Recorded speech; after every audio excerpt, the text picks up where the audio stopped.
Bonjour à tous, bienvenue dans ce troisième webinaire de restitution du projet ABAPIC. Donc ABAPIC pour accélération du biocontrôle et des agroéquipements pour la protection intégrée des cultures. Ce projet a été financé dans le cadre du plan France Relance. Vous pouvez voir le logo en haut à droite.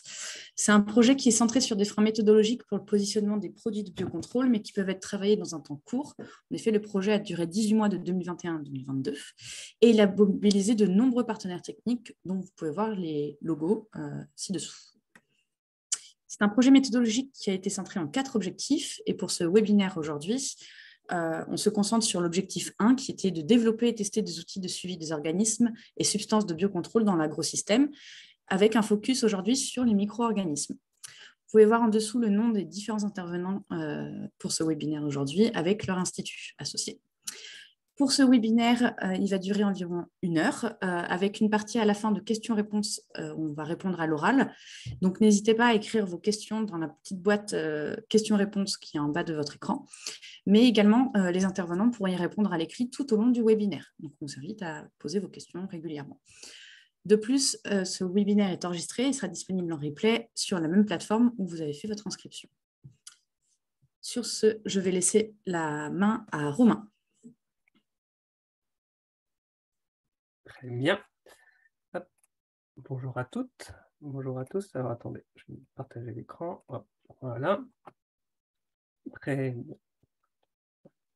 Ok, donc bonjour à toutes, bonjour à toutes. Merci de participer donc à ce webinaire autour donc, de l'objectif de développer un outil de suivi des micro-organismes de biocontrôle.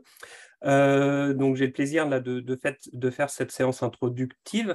Tout d'abord, pour débuter, peut-être juste vous rappeler pourquoi, dans le cadre de ce projet ABAPIC, on s'est intéressé à suivre les micro-organismes de biocontrôle dans leur environnement. Donc, tout d'abord, il faut savoir que les micro-organismes, quand on prend la liste biocontrôle DGAL, la dernière, la liste des produits biocontrôle, il faut savoir que la catégorie des micro-organismes représente la deuxième catégorie en nombre d'AMM, donc en nombre d'autorisations de mise sur le marché, hors macro-organismes, avec environ 51 substances actives et 120 AMM. Il faut savoir également que la R&D, donc la recherche et développement, est bien entendu très dynamique sur le développement des produits de biocontrôle, notamment des produits de biocontrôle à base de micro-organismes. Je vous ai mis ici un extrait d'un communiqué de presse de l'IBMA. Et dans ce communiqué de presse, ils annoncent pour 2028, au plus tard, 10 nouveaux micro-organismes qui pourraient être mis sur le marché ou qui pourraient avoir une AMM et ce qui pourrait représenter au total 45 si on prend toutes les substances actives. Ce qui veut dire qu'on est à 50% entre 12 substances naturelles et 10 micro-organismes qui montrent le développement de ce type de produits de biocontrôle. Il faut savoir très rapidement, ce n'est pas l'objet de ce webinaire, que les micro-organismes peuvent avoir différents modes d'action, que ces modes d'action peuvent être de la compétition, on parle de compétition de niche ou nutritionnelle, qui peuvent faire de l'antibiose. Donc l'antibiose, ça peut être la production de métabolites secondaires qui vont permettre des effets CID sur les différentes cibles. Il peut y avoir du parasitisme, il peut y avoir des SDP, donc la stimulation des défenses des plantes.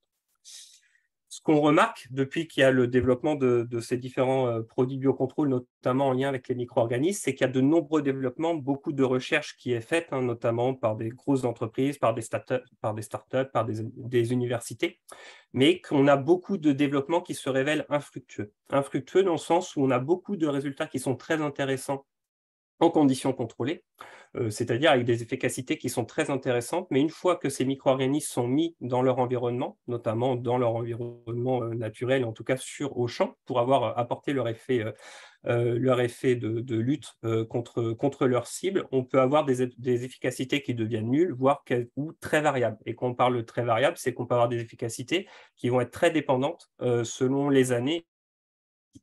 Et donc, une des questions qu'on se pose quand on travaille avec du vivant et quand on travaille avec les micro-organismes de biocontrôle, c'est quel est le réel devenir de ces micro-organismes une fois qu'on les apporte au champ. Et donc, la question qui se pose, c'est de se dire, est-ce que les problèmes d'efficacité qu'on observe ne peuvent pas venir du fait que les micro-organismes ne s'implantent pas dans leur environnement. Et donc, quels outils on pourrait essayer de développer pour les suivre et comprendre les facteurs qui influencent notamment leur implantation et leur efficacité. Donc, l'objectif de ce webinaire et des travaux qui ont été faits dans le cadre d'ABAPIC, dans le cadre de cet objectif 1, c'était essayer de mettre au point, développer des outils de suivi des micro-organismes de biocontrôle, de montrer la faisabilité et la validité de ce type de méthode.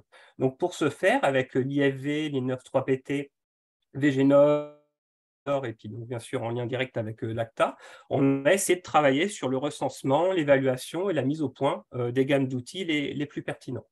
Et donc, on s'est tous mis autour de la table, on a déjà essayé de choisir quel type d'organisme pouvait être les plus intéressants, faire cette preuve de concept et montrer l'intérêt de suivre les micro-organismes. Donc pour cela, on s'est basé sur les principales bactéries et champignons qui sont pour l'instant homologués en termes de produits de biocontrôle. Donc on a travaillé, vous verrez, sur des bacillus et sur des trichoderma, et vous verrez que dans la suite des présentations, on s'est basé sur ces exemples-là. Ensuite, on a aussi réfléchi sur quel niveau de spécificité il fallait travailler. Car comme vous le savez très probablement, quand il y a une AMM pour une substance active ou pour un micro-organisme, c'est généralement une souche qui est homologuée. Or, pour une seule espèce, il peut y avoir différentes souches. On peut prendre, je ne sais pas, l'exemple de Bacillus subtilis. Il va y avoir différentes souches qui vont être homologuées vis-à-vis de cette espèce. Et donc, l'intérêt, c'est de se dire, est-ce qu'il faut développer des outils qui vont permettre de suivre les souches de façon très spécifique, ou est-ce qu'on peut travailler à des niveaux de généricité qui sont plus importants pour éviter de développer un nouvel outil pour chaque nouvelle souche qui est homologuée. Ensuite, on a travaillé sur différentes méthodes que vont présenter les collègues, notamment le RAPD, la qPCR, la Digital PCR, donc principalement des méthodes moléculaires dans le cadre de cet objectif. Et puis, vous verrez qu'on a aussi travaillé sur les protocoles de prélèvement, les méthodes, etc. Donc, vraiment dans l'objectif de voir la validité et l'utilité de ces outils. Et puis, au bout de ces 18 mois de travail, commencer à définir des règles de décision qui nous permettent de choisir et de développer les outils qui sont les plus pertinents pour suivre les micro-organismes et dans l'objectif réellement de voir leur intérêt pour instrumenter notamment les essais d'évaluation d'efficacité de ce type de micro-organismes.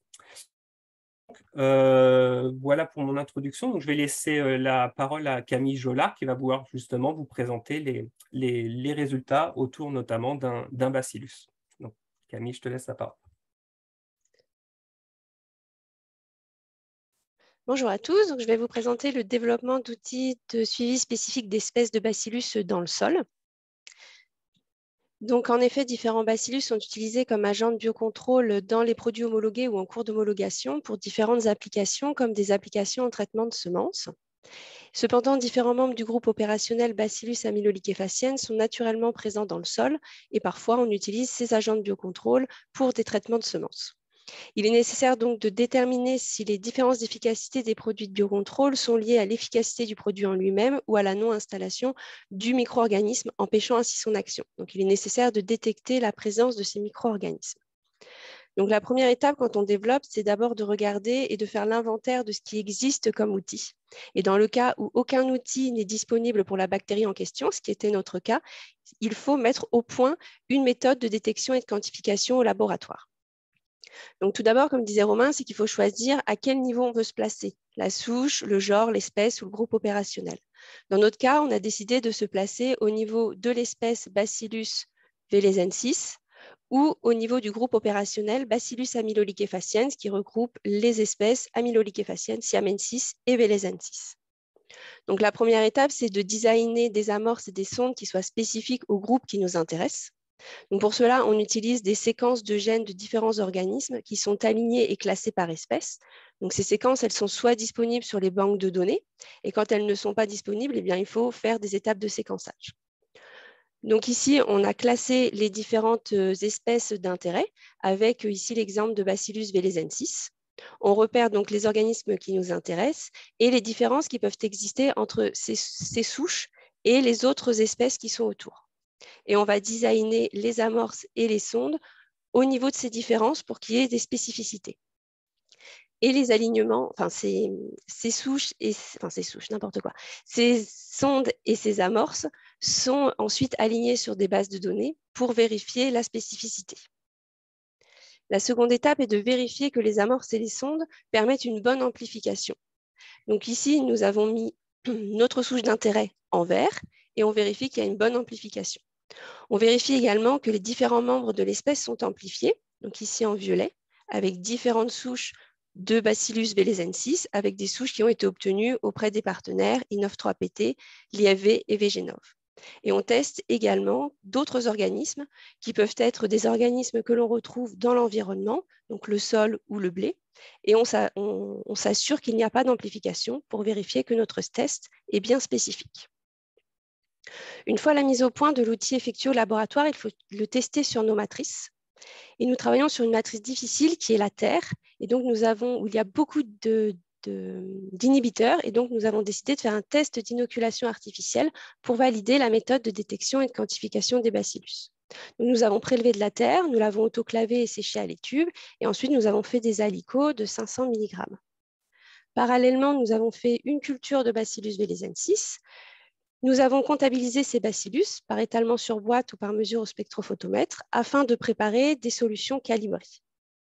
Et ensuite, de pouvoir inoculer les terres avec des quantités connues de bacillus. Nous avons ensuite effectué l'extraction d'ADN et utilisé l'outil qPCR mis au point.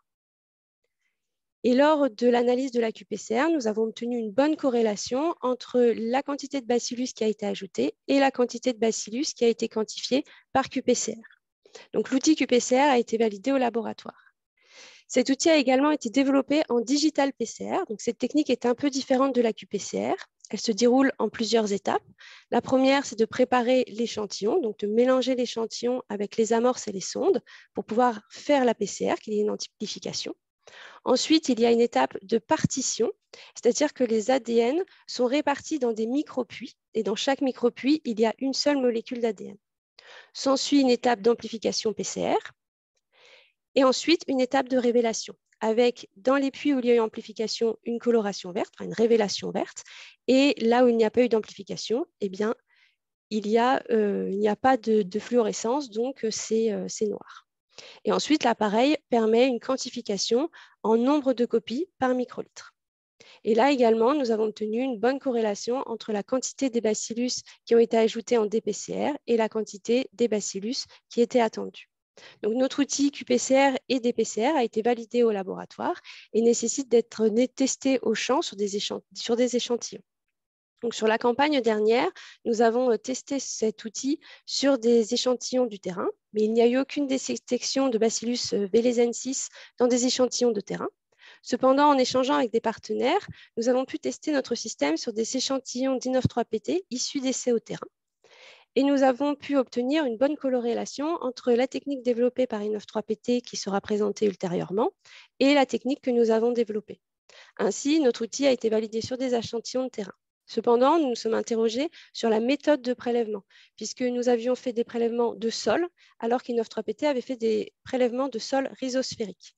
Et cela nous a permis de nous interroger sur ce mode de prélèvement et donc d'adapter notre protocole aussi bien sur le mode de prélèvement, puisque nous sommes passés à du prélèvement en sol rhizosphérique, que sur les temps de prélèvement. Donc là, cette campagne, nous avons un nouvel essai avec un témoin non traité, 2 modalités traitées en traitement de semences par un Bacillus amyloliquefaciens, 2 souches différentes en concentrations différentes, avec un prélèvement à plantule, une première plantule, et à 30 jours. En ce qui concerne la quantification de Bacillus velezensis, donc nous n'avons aucune quantification au niveau du témoin non traité. Nous arrivons à détecter Bacillus velezensis sur les semences, comme attendu, et également sur l'une des souches au stade première plantule. Mais en revanche, on perd le signal au bout de 30 jours. Nous avons également quantifié la présence de bactéries du groupe Bacillus amyloliquefaciens dans les différents échantillons.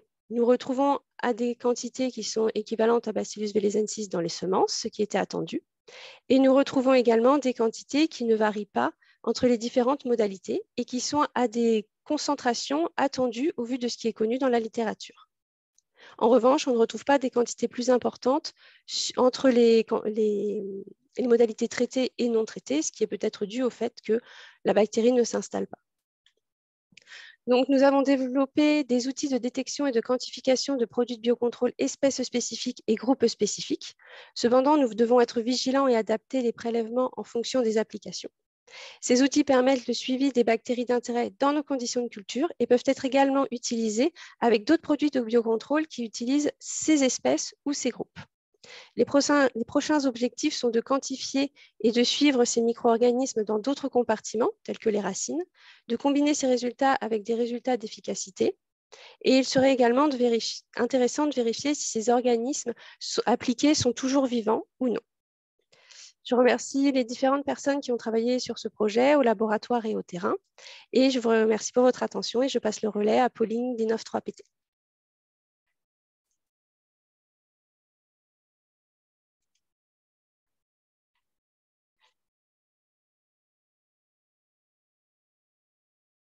Bonjour à tous, donc, je me présente, Pauline de Wagner, ingénieure d'études Inov3PT, donc basée sur le site du Comité Nord à Achicourt, dans le Pas-de-Calais.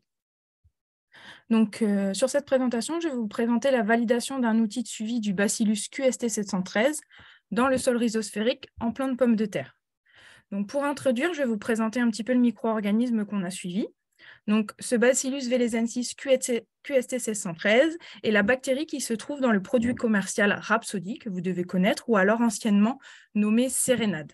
Donc, c'est un produit qui est homologué en culture de pommes de terre et qui a des efficacités contre un large spectre de pathogènes. Mais en tout cas, ici, on s'est plutôt préoccupé de la lutte contre le rhizoctone brun, donc Rhizoctonia solani, donc qui est un champignon qui peut causer des dégâts en pommes de terre. Donc, il peut causer des dégâts un petit peu sur tout le cycle de la pomme de terre. Donc, en végétation, donc en début juste après plantation au niveau du système racinaire, mais aussi des tiges, mais aussi à la fin, au moment de la récolte, sur les tubercules fils. Donc, on va avoir besoin, en tout cas, d'un produit qui va être efficace tout le long de la culture de pommes de terre. Donc, pour cela, nous avons développé justement un outil souche spécifique au Bacillus velezensis QST713 pour pouvoir justement suivre cette bactérie tout au long de la culture de la pomme de terre. Et à savoir que nous avons voulu utiliser un outil souche spécifique puisque le produit Rhapsody est un produit à application au niveau du sol. Et vu la très grande diversité de bactéries qu'on peut avoir au niveau du sol et un nombre très important de bacillus de même espèce, nous avons souhaité développer justement un outil souche spécifique pour pouvoir retrouver la bactérie que nous avons appliquée. Donc, dans un premier temps, nous avons fait un petit état des lieux et une étude biblio pour voir s'il n'existait pas déjà des marqueurs pour ce type de bactéries. Et ensuite, nous avons mis au point la méthode de détection et de quantification au laboratoire. Donc, c'est exactement ce que vous a présenté Camille juste avant. Donc, contrairement à Camille, nous, dans la bibliographie, des primers spécifiques de cette souche étaient présents, donc sur la publication de Mendy et al. 2018, et donc qui ont utilisé la technologie qPCR TaqMan. Donc, vous voyez ici les différentes séquences qui sont publiées. Ensuite, nous avons réalisé par bioinformatique, nous avons vérifié la spécificité de l'amplicon ciblé sur une base de données. Et ensuite, nous avons mis au point un protocole qPCR TaqMan que l'on pourrait utiliser au laboratoire. Donc ça, Camille vous l'a bien expliqué. Moi, je vais juste vous présenter les différentes étapes. Donc, différents essais ont été réalisés au niveau spécificité et au niveau sensibilité. Donc, on a testé également donc, la bactérie en faisant une gamme de cultures pures, mais également, comme c'est un produit formulé, nous avons souhaité réaliser une gamme de la formulation pour voir si les résultats étaient identiques. Nous avons ensuite réalisé une gamme de sols stérilisés, inoculés avec différentes concentrations de produits formulés. Et en parallèle, nous avons aussi également testé de nombreux extraits d'ADN qui étaient issus d'autres projets où nous avions justement des sols des différentes régions de la Grande Région Nord. Donc, au niveau des résultats au laboratoire, nous avons pu valider l'outil. On obtient des belles régressions linéaires avec des bonnes efficacités et l'outil est bien sensible. Ensuite, comme le disait Camille, il est important de pouvoir détecter et quantifier ce micro-organisme au champ. Donc, pour cela, nous avons mis en place un protocole d'échantillonnage au champ. Donc, il est important de prendre en compte certains éléments pour réaliser les prélèvements. Donc, dans un premier temps, où on applique le traitement. Donc, ici, en tout cas, pour la pomme de terre, le produit Rhapsody est appliqué par pulvérisation dans l'arrêt de plantation. quel est le compartiment où se développe justement cette bactérie de biocontrôle. Donc ici, nous, elle se développe dans la rhizosphère proche du système racinaire. Donc, par rapport à ces deux questions qu'on s'est posées, on est venu réaliser au champ, en tout cas dans la butte, des prélèvements au plus proche du tubercule mère, au niveau du système racinaire, pour essayer justement de retrouver la bactérie que nous avions appliquée. Donc, une étape clé, hein, justement, pour valider l'outil et justement de pouvoir montrer qu'on a bien appliqué le traitement au bon endroit, c'est justement de réaliser un prélèvement de sol juste après cette application. Donc, nous, ici, dans notre cas, l'application du Rhapsody est faite à la plantation, dans l'arrêt de plantation au moment de la plantation de la pomme de terre. Donc, nous avons réalisé justement un prélèvement à cette étape-là, proche du tubercule mère. Ensuite, tout au long de la culture de pommes de terre, nous avons réalisé un échantillonnage composite, c'est-à-dire qu'en fait, par microparcelles qui font environ une vingtaine de mètres carrés, nous avons réalisé 4 sous-échantillons de 10 ml de sol que nous avons homogénéisés pour avoir un résultat le plus représentatif possible de la microparcelle. Ensuite, au niveau du timing de prélèvement, donc là, ça dépend vraiment du cycle de la maladie que vous voulez tester, en tout cas pour votre produit de biocontrôle.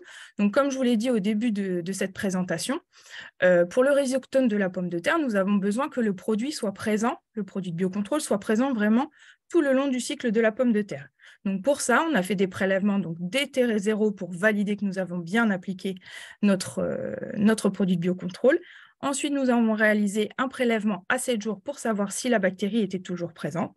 Et ensuite, à 30 jours, 60 jours, 90 jours. Et enfin, à la récolte pour savoir si le produit est toujours présent au moment de la récolte. Donc ici, je vous ai mis un exemple d'utilisation de l'outil en champ. Donc par exemple, sur un essai qui a été réalisé en 2022, où nous avons suivi 2 modalités différentes, donc la modalité témoin non traité et la modalité Rhapsody, la modalité de référence, donc à 5 litres par hectare. Donc voici les résultats où vous pouvez observer, donc les histogrammes correspondent à un nombre de bactéries par gramme de sol sec. Donc qu'est-ce que l'on peut voir sur ce graphique? C'est qu'en tout cas, nous n'avons eu aucune détection dans le témoin, ce qui montre en tout cas que nos outils étaient bien spécifiques à notre bactérie, puisque comme nous ne l'avons pas apporté dans les témoins, nous ne l'avons pas retrouvé.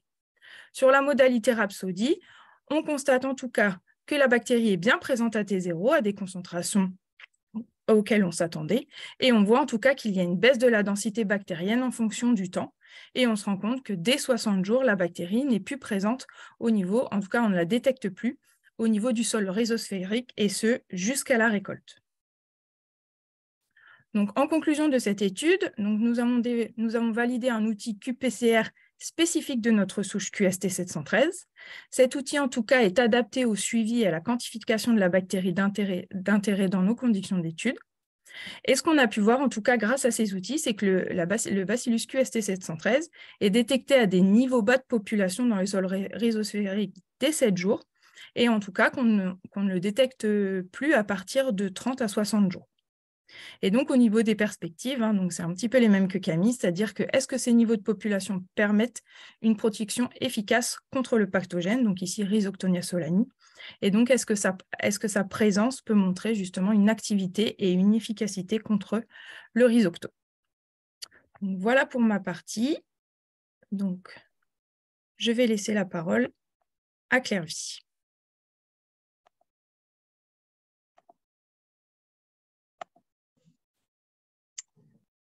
Merci Pauline.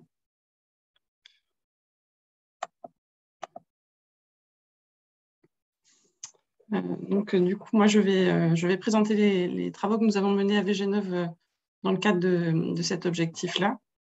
Donc, à Végéneuve, on a travaillé notamment sur la validation d'outils pour le suivi de trichoderma avec des marqueurs spécifiques au niveau du genre et des marqueurs spécifiques au niveau de l'espèce.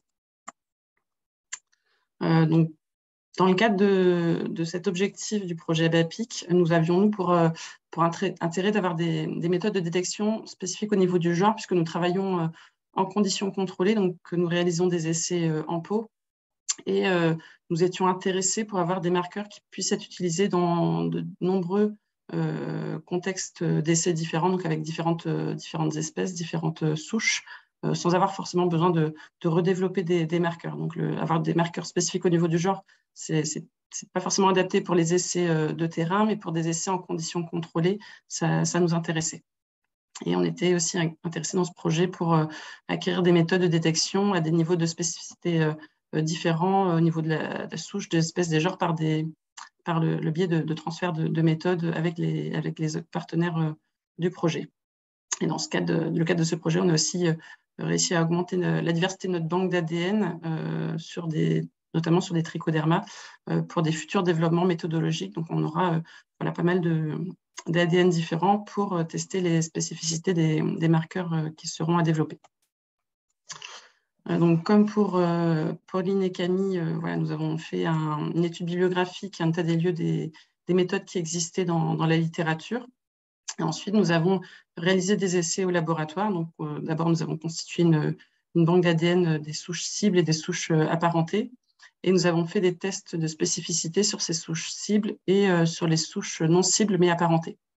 Et nous avons également réalisé des suivis de micro-organismes sur plants. Donc, nous avons fait des suivis au niveau de feuilles sur des plants de tomates lors d'essais en conditions contrôlées, que je ne présenterai pas aujourd'hui, mais que je présenterai à l'occasion du webinaire du 31 mars. Donc, pour le développement de la détection spécifique au genre Trichoderma, nous avons vu dans la littérature qu'il existait différentes amorces publiées dans différentes publications et que ces amorces étaient utilisées dans les publications qui avaient décrit les amorces, mais également dans d'autres publications. Donc, c'était des amorces relativement communes, utilisées et réutilisées par pas mal d'études différentes. Et nous avions identifié trois couples d'amorces pour la détection du genre Trichoderma et nous en avions identifié 7 pour la détection de l'espèce Trichoderma atroviride. Nous sommes également intéressés à constituer une collection de souches et d'ADN de Trichoderma. Nous avons reçu des souches de la part de l'IFV et de la part de l'IRHS et nous avons également dû commander quelques souches en collection pour compléter les tests de spécificité. Alors pour les marqueurs spécifiques au genre Trichoderma, nous avons testé les différents marqueurs, nous avons par des méthodes de QPCR et nous avons remarqué que nous obtenions des résultats plutôt contrastés avec des TM qui n'étaient pas très spécifiques et qui variaient en fonction des espèces. Et nous n'avions pas d'amplification de toutes les espèces avec certains marqueurs, notamment le premier qui n'a pas été retenu. Et pour les deux autres marqueurs où toutes les espèces étaient bien détectées, mais avec des TM variables, nous avons poursuivi les essais avec des tests sur des souches qui appartenaient à la famille des Hippocreaceae, donc c'est la même famille que Trichoderma, mais des genres différents. Et nous amplifions aussi des genres différents de Trichoderma. Donc voilà, nous n'avions pas retenu du coup aucun de ces trois couples de marqueurs. Et nous avons conclu que pour la détection du genre Trichoderma, le travail publié n'était pas suffisant et qu'il faudrait retravailler de nouveaux marqueurs avec des techniques comme celles décrites par Camille Jolardet-Vallis en faisant du design d'amorce après comparaison de séquences. Et pour avoir des marqueurs spécifiques au niveau du genre, il faut avoir pas mal de données à comparer pour bien positionner les marqueurs. Pour la méthode de détection au niveau de l'espèce Trichoderma atroviride, nous avons testé les différents couples d'amorces que j'ai décrits ici. En vert, les couples d'amorces qui ont montré un intérêt avec des TM spécifiques. En orange, ceux qui avaient des TM plus contrastés, mais qui étaient quand même potentiellement corrects. Et en rouge, ceux qui étaient trop différents pour être retenus. Et sur le premier marqueur cité en vert, il ne détectait pas tous les Trichoderma atrovirides, donc on l'a écarté. Et pour le second marqueur, nous détections bien tous les trichodermas testés, donc on en avait testé 19. Et il détectait tardivement certains trichodermas, mais lorsque ces deux trichodermas Trichoderma gamsi et Longibrac étaient purs. Donc, ça laisse à supposer que lorsqu'ils seront en mélange dans des échantillons, ils ne seront pas détectés. Donc, ce n'était pas problématique. Et on a commandé une souche de Trichoderma viride qui est très proche de Trichoderma atroviride d'un point de vue génétique. Et les marqueurs détectaient également cette seconde espèce. Donc, on en a conclu qu'on avait un marqueur spécifique de Trichoderma atroviride et Trichoderma viride, et ce qui a permis de repréciser la spécificité de ce marqueur-là. Dans le cadre de ce projet, on a également travaillé sur des détections au niveau du bacillus. Donc, on est en train de développer la méthode spécifique au niveau du genre sur bacillus. Et on a, par des transferts de méthodes, validé la méthode de détection de bacillus QST 713 en utilisant la même méthode que celle utilisée par l'Inov3PT. Et on a également des méthodes spécifiques à d'autres espèces de bacillus qui peuvent être intéressants pour des suivis de produits de biocontrôle. Dans ce projet aussi, on a pu voir qu'il était possible de développer des nouvelles méthodes de détection qPCR avec différents niveaux de spécificité.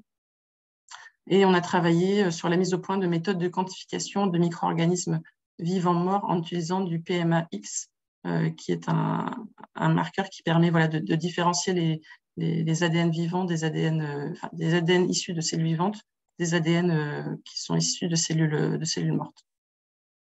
Et ces méthodes de détection, comme le disait Romain en introduction, ça permet vraiment de faire des suivis de la cinétique de survie des micro-organismes lorsqu'ils sont utilisés. Et on peut également, c'est un autre type de méthode, réaliser des suivis de la détection et des suivis de quantification de micro-organismes par d'autres méthodes comme la cytométrie en flux, qui s'applique là à des dénombrements plus dans des matrices liquides et qui peut également donner des informations sur la pureté des micro-organismes, puisqu'avec la cytométrie en flux, on peut aussi marquer et obtenir différentes populations des micro-organismes dans un mélange liquide. Voilà, merci pour votre attention. Je passe la parole maintenant à Morvan Quarrer de l'IFV qui poursuit ce webinaire.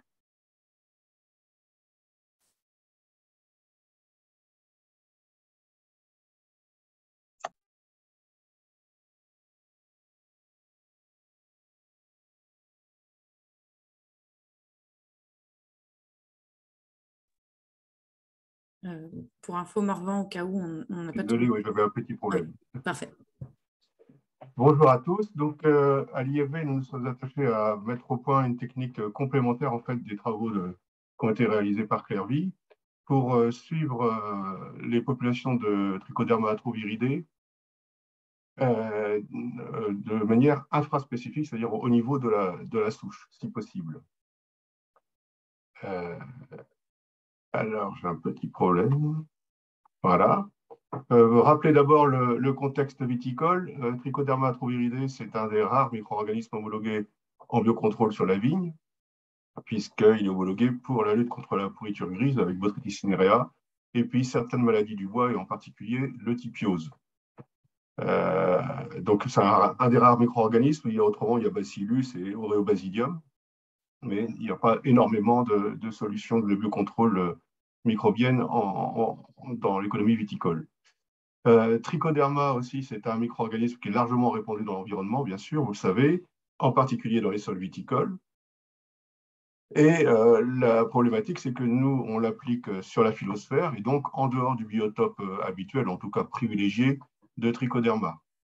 Tous ces aspects faisaient donc qu'il était intéressant et pertinent d'avoir une technique qui permettait de vérifier l'implantation de la solution de biocontrôle utilisée et la différencier des souches de Trichoderma endogènes qui pouvaient donc polluer éventuellement les essais.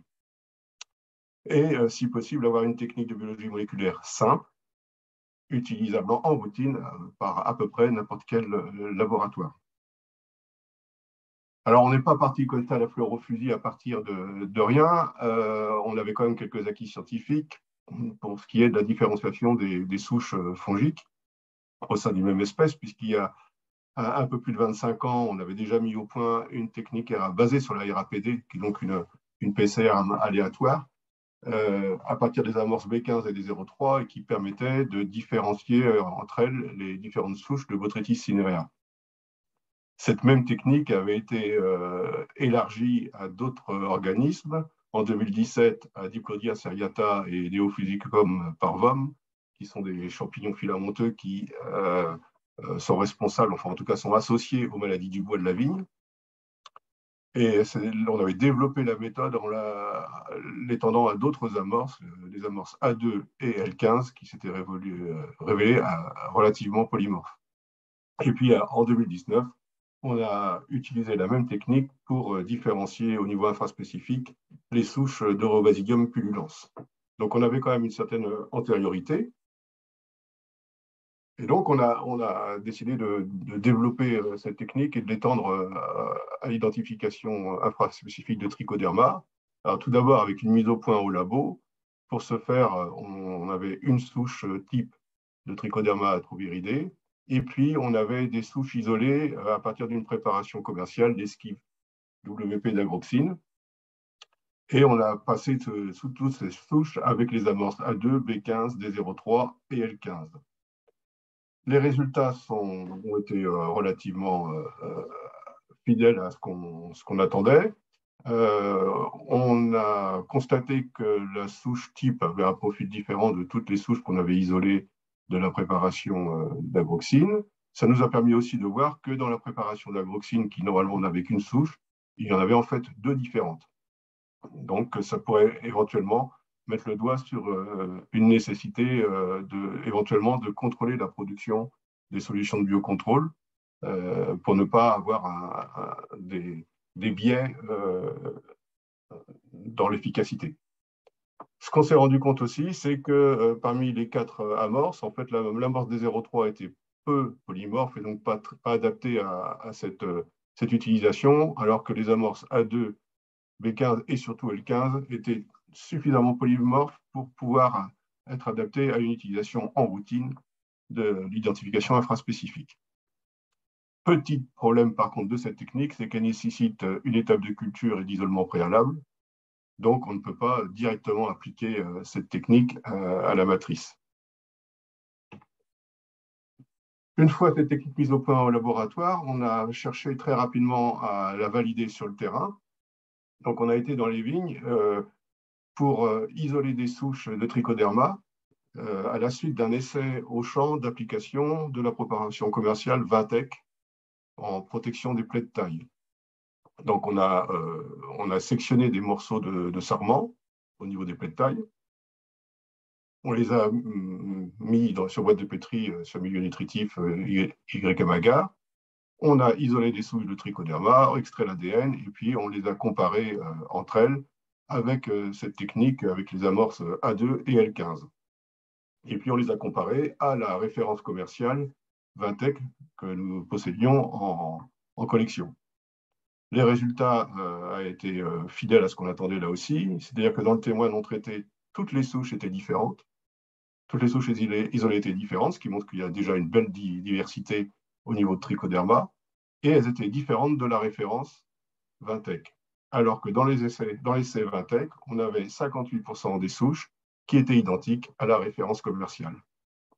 Donc une validation de la faisabilité, en tout cas, d'utiliser cette technique en routine sur le terrain. Une technique aussi qui est quasi universelle, en fait. Enfin, j'exagère un peu, mais parce qu'on a validé la faisabilité du contrôle d'implantation. On a une extension possible de la méthode à d'autres cultures, pas seulement la vigne, mais toutes les filières concernées par Abapic. On peut appliquer cette technique. On peut étendre la méthode aussi à d'autres genres et espèces fongiques, voire à des espèces bactériennes, ce qui ne nous limite pas dans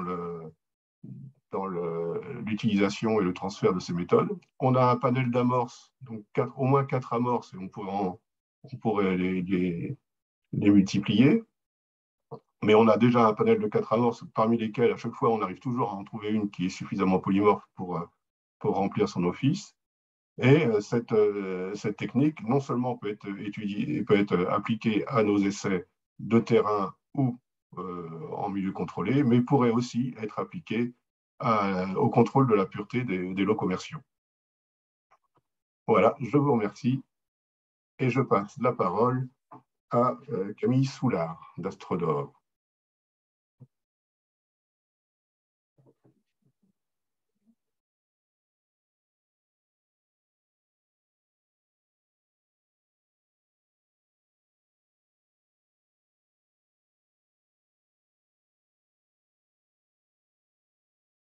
Voilà. Bonjour à tous, désolé, le temps de réactiver mon micro. Bonjour à tous. Donc, effectivement, je vais vous présenter ce que nous avons réalisé du coup à Astrodor. Donc, effectivement, l'utilisation d'outils de biologie moléculaire pour évaluer l'influence de différents facteurs sur le développement des micro-organismes. Donc, effectivement, nous sommes intéressés, comme on dit, à l'Institut technique en horticulture, on s'est intéressé à un pathosystème qui est l'oranger du Mexique, donc Choisette alternata, qui est très sensible à Phytophthora parasitica. C'est ce qu'on peut voir du coup en bas à droite avec un dépérissement racinaire qui conduit à la mort des plantes, un impact économique qui est important pour les producteurs, et effectivement, comme ça a déjà été évoqué précédemment, une virulence variable suivant les années, avec effectivement, dans le cas d'ajout d'organismes de biocontrôle, des variabilités assez importantes. Dans l'idée, effectivement, d'augmenter la protection et pour avoir une production plus importante. Donc, dans ce cadre-là, un outil de biologie moléculaire a été développé par l'unité Agile d'Uni La Salle dans le cadre d'un programme précédent, et donc, dont je vais vous présenter quelques résultats. Donc effectivement, en horticulture, nous avons beaucoup de variabilité possible, puisque nous pouvons utiliser différents substrats, différents modes d'arrosage, et effectivement, il peut y avoir aussi des facteurs dose au sein des différents organismes de biocontrôle. Donc là, je vous présente quelques données issues du suivi de Trichoderma atroviridés. Donc effectivement, on est passé par des étapes de vérification comme a été évoqué précédemment par les différents intervenants. Et ce qu'on a pu montrer, donc pour Trichoderma atroviridés, notre outil de biologie moléculaire est robuste, puisqu'effectivement on le détecte ou pas en fonction du traitement ou non. Et vous avez effectivement, je vous ai présenté un graphique en haut à droite où en fonction de la dose, effectivement, on retrouve aussi une différence en nombre de copies, donc c'est-à-dire en nombre de quantités d'agents de contrôle présents au sein du substrat. Ce qu'on a conclu du coup sur le Trichoderma atroviridés, c'est qu'effectivement, il préférait plutôt un substrat assez léger, que le type d'arrosage n'avait peu ou très peu d'effet sur le développement de ce micro-organisme, et qu'effectivement, il préférait des conditions de développement comprises entre 10 et 35 degrés, ce qui pouvait jouer du coup en cas d'été très chaud. Et effectivement, on a un plus gros développement qu'on suit lorsque la dose est doublée. Un autre facteur effectivement auquel nous nous sommes intéressés, c'est d'évaluer différents cultivars d'oranger du Mexique avec des sensibilités plus ou moins fortes au sein de ces espèces. Et donc là, c'est toujours en cas d'application avec un produit contenant du Trichoderma atroviridés. Et donc, vous avez en bas à gauche les différentes espèces et les différents nombres de copies que nous avons détectées avec l'outil de biologie moléculaire créé précédemment. Et ce qu'on constate, alors effectivement, c'est les tendances, puisqu'il n'y avait pas eu de réplica, mais on a deux variétés qui sont sensibles, donc c'est les deux de gauche, Choisette alternata et les Choisette alternata ascendens. Et donc, on peut imaginer que les variétés du coup qui sont les trois à droite, du coup, sont plus résistantes avec des degrés plus ou moins forts de résistance. Donc, on peut imaginer effectivement qu'elles peuvent ou non favoriser le développement de certains organismes pour protéger leur système. Et vous avez effectivement à droite une courbe qui présente le nombre de plantes qui n'étaient non commercialisables au sein des différentes espèces. Donc, ce que je vous disais, on est arrivé à la fin de la culture, entre 80 et 100% de pertes pour les variétés sensibles, contre moins de 10% pour les variétés plutôt résistantes. Et donc, en conclusion, effectivement, donc un autre organisme de biocontrôle avait été également suivi dans le cadre de ce projet, donc c'était Pythium oligandrum. Et donc, effectivement, avec ce Trichoderma atroviridé, il était identifiable et quantifiable dans les substrats, et l'outil moléculaire qui avait été développé est fonctionnel et suffisamment sensible. On a pu effectivement identifier des paramètres optimaux à l'implantation de ces micro-organismes.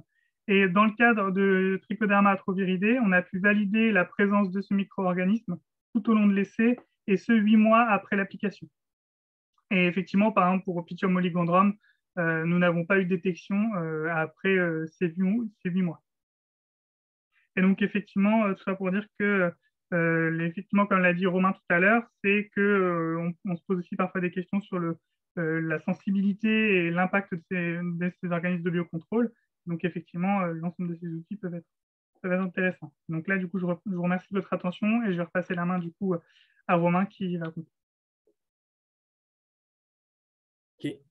Merci Camille. Oui, donc juste pour synthétiser l'ensemble des présentations des collègues, déjà que je remercie pour la qualité et de leur présentation. Donc oui, donc pour dire à tout le monde, donc je pense que ce projet ABAPIC, en tout cas c'est ce qu'on espère, c'est ce que vous avez retenu, a montré l'intérêt déjà de partager les expériences entre nous, entre ITA, sur le suivi des micro-organismes. On a partagé nos expériences, nos compétences, qui nous a permis quand même d'avancer de façon collective sur cette thématique. Je pense qu'on a pu démontrer assez clairement qu'il y avait un réel intérêt à suivre les micro-organismes de biocontrôle, notamment pour faire ce lien entre efficacité qu'on peut observer en conditions contrôlées et efficacité qu'on observe au champ. Et que clairement, les outils qui ont été démontrés lors de ces webinaires nous permettent potentiellement de suivre l'implantation de ces micro-organismes et de pouvoir relier ça aux facteurs qui influencent leur implantation. Bien entendu, après, il faut aussi prendre en compte les modes d'action de ces micro-organismes, parce que selon les modes d'action, on attend une implantation qui va être plus ou moins différente. Et ce qui est très intéressant aussi dans le cadre des activités qu'on a menées dans ce projet, c'est qu'on a pu aussi commencer à réfléchir à des sortes de cahiers des charges et de règles de décision qui nous permettent de pouvoir mettre en œuvre les méthodes, en tout cas ici moléculaires, qui nous semblent le plus pertinentes pour suivre un micro-organisme. On a pu démontrer que ces méthodes marchent à la fois pour des bactéries et à la fois des champignons, et on sait très bien qu'on pourrait le faire pour des virus ou pour des oomycètes type Pithiacées, donc comme l'a très bien dit Camille avec Pythium oligandrum, dans lequel on ne vous a pas présenté, mais dans lequel il y a aussi des travaux qui sont menés. Et aussi, on peut aussi très bien travailler au niveau de la généricité de la méthode. C'est-à-dire que selon les objectifs, on peut développer des méthodes qui sont à la fois souche dépendantes, parce qu'on veut être au plus près du produit biocontrôle qui a été mis dans l'environnement et qui peut y avoir des interactions avec d'autres souches de la même espèce qui ne vont pas avoir d'effet CID, mais on peut aussi se mettre à l'échelle de l'espèce ou à l'échelle du niveau du genre, et ça peut nous apporter des réponses qui sont pertinentes pour suivre la cinétique de déploiement du produit de biocontrôle.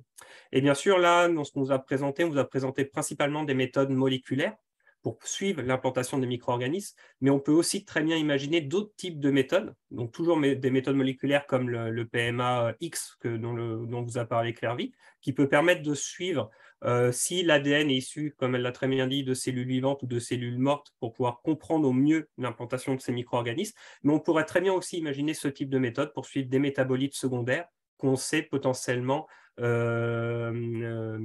utile pour le micro-organisme pour lutter contre contre un agent pathogène, pardon.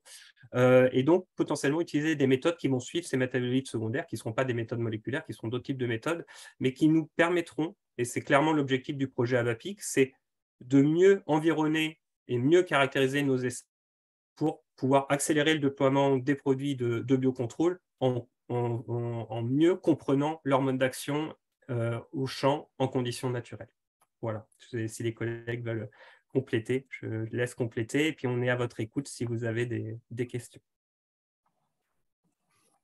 Voilà, on a Marianne, hein, donc là, on a eu peu de questions, mais quelques-unes quand même sur la boîte questions-réponses. Si vous en avez une dernière que vous avez envie de partager pour le temps qui nous reste, n'hésitez pas.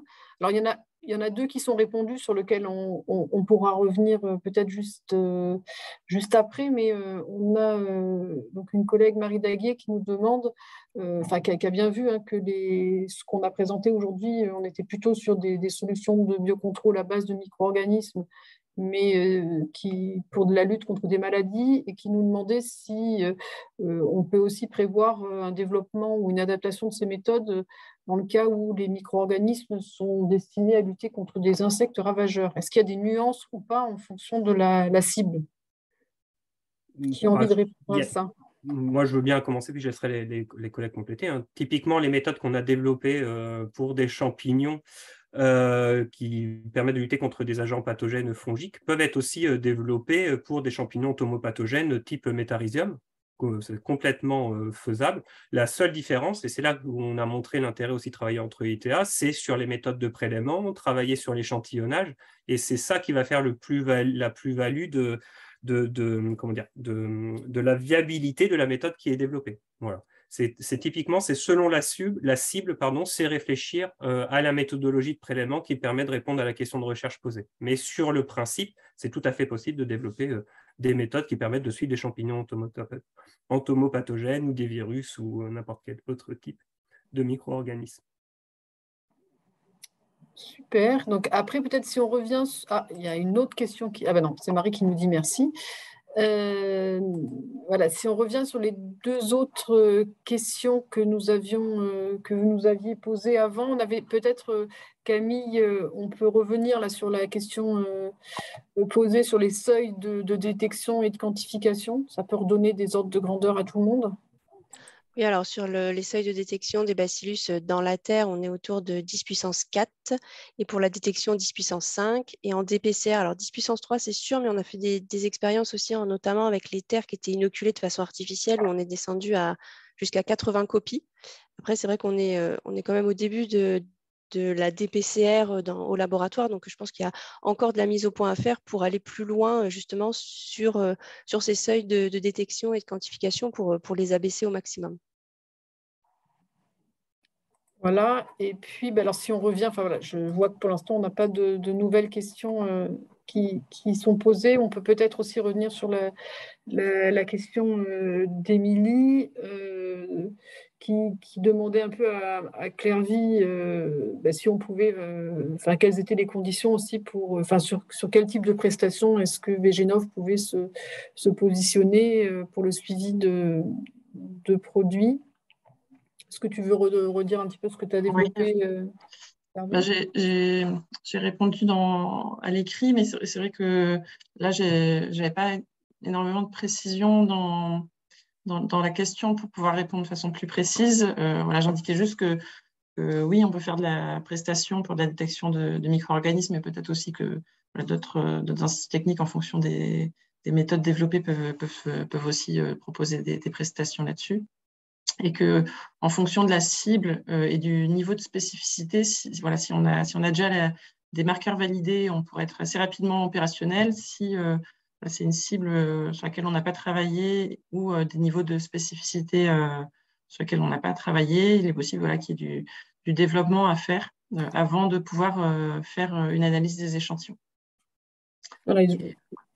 Voilà, donc j'en profite aussi justement pour rebondir, puisque c'était aussi l'un des objectifs de ce projet ABAPIC, d'identifier des compétences et de les mettre aussi un peu en réseau au niveau des instituts techniques et puis en lien avec les autres structures qui pourraient être intéressées. Donc, c'est aussi tout l'objet de ces webinaires de restitution que de faire connaître les collègues et les compétences qui ont été acquis et approfondis dans le cadre du projet. Donc, n'hésitez pas à prendre contact avec les uns et les autres pour envisager soit des collaborations dans le cadre de projets ou de projets de R&D ou de prestations selon les cas.